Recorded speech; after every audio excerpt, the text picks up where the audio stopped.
Fallout from the Greenbelt scandal continues today after two scathing reports from the province's Auditor General and the Integrity Commissioner. Calls for Ontario's housing minister to resign are being ignored by Premier Doug Ford. And as Laverne McGee tells us, the Ford government is taking more heat for its ad campaign celebrating additional homes being built.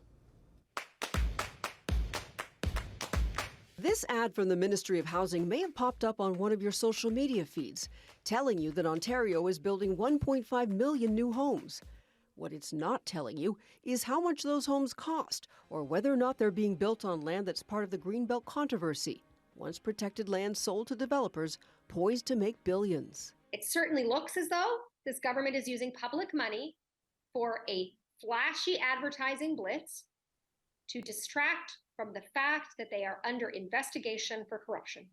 Ontario's official opposition NDP leader Marit Stiles is demanding accountability and transparency. They broke the rules, and that a few very wealthy people with connections to the Conservative Party and to the Premier made billions off these land swaps. In two separate news conferences yesterday, both Premier Ford and Minister Clark confirmed they are not returning Greenbelt land and no one is stepping down.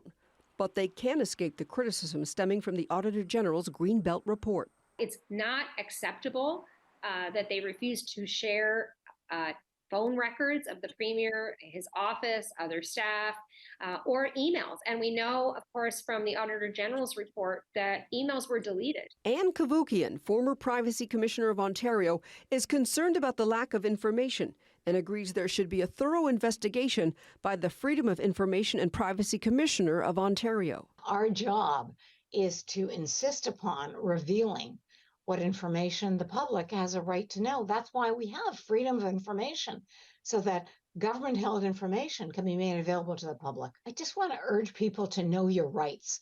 And in Canada and Ontario, we have very strong freedom of information and privacy rights.